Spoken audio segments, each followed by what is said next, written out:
India की number 1 choice Bharat matrimony. और Delhi police ने आज बवाना और गाजीपुर इलाके में 2 एनकाउंटर भी किए। एनकाउंटर में 2 बदमाशों को गोलियां लगी हैं। ये रिपोर्ट देखिए।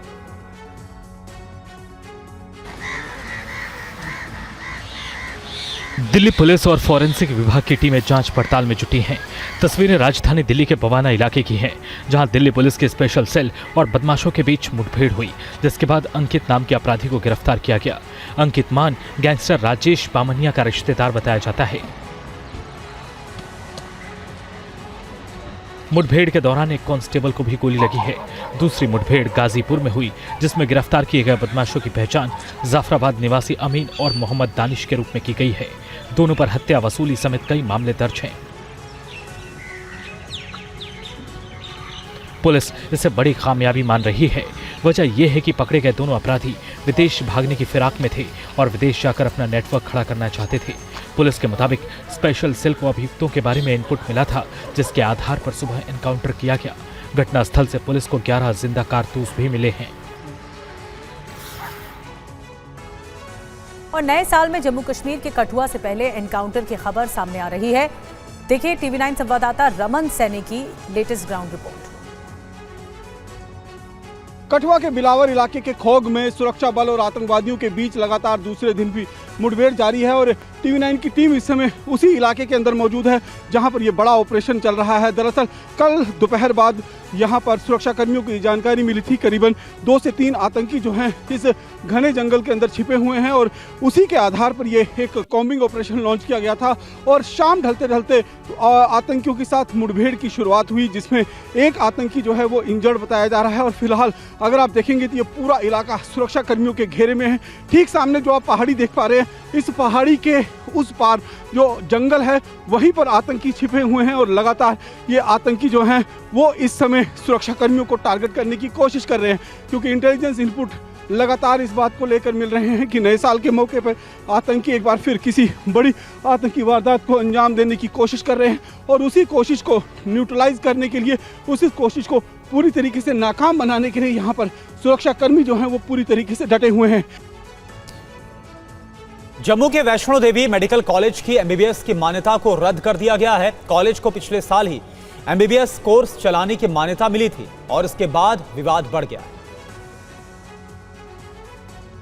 जम्मू कश्मीर के उप मुख्यमंत्री सुरेंद्र चौधरी ने माता Vaishno Devi institute of medical excellence में एमबीबीएस कोर्स बंद किए जाने को लेकर बीजेपी पर सीधा हमला बोला है।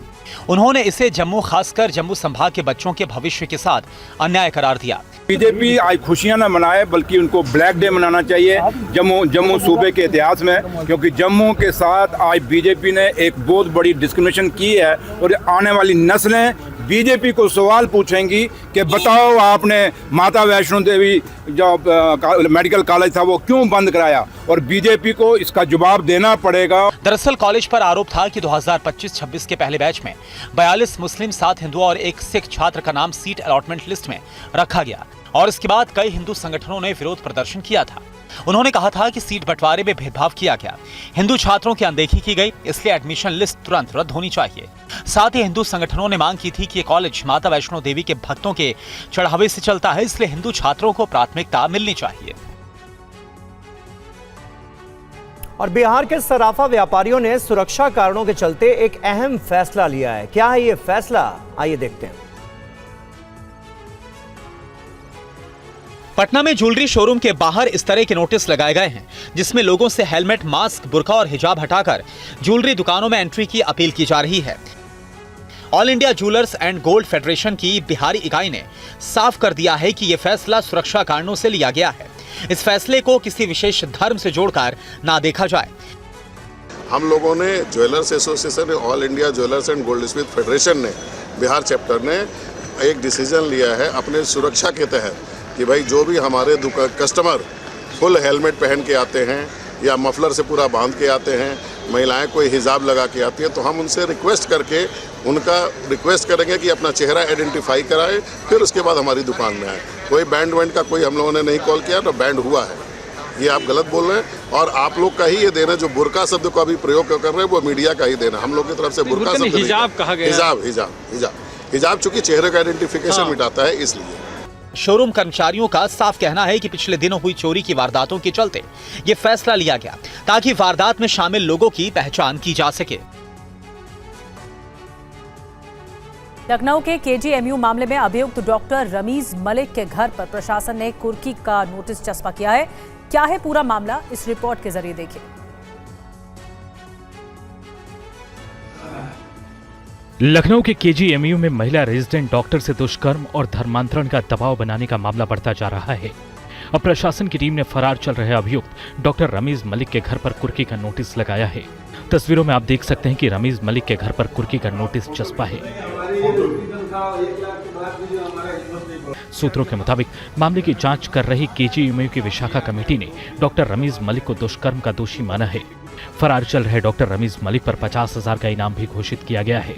सूत्रों के मुताबिक कमेटी की रिपोर्ट में डॉक्टर रमीज मलिक पर यौन शोषण और जबरन गर्भपात कराने का आरोप सही पाया गया है। आपत्तिजनक वीडियो वायरल करने की धमकी देने की बात भी सामने आई है। पूरे मामले में केजीएमयू की छवि धूमिल हुई है। शादी की बात छिपाने, धर्मांतरण का दबाव बनाने की बात भी सामने आई है। माना जा रहा है कि विशाखा कमेटी डॉक्टर रमीज मलिक पर एमडी पैथोलॉजी में दाखिला रद्द करने की सिफारिश कर सकती है। अब देखना होगा कि संपत्ति कुर्क करने के नोटिस के बाद प्रशासन आगे क्या कार्रवाई करता है। इंडिया की नंबर 1 चॉइस भारत मैट्रिमनी।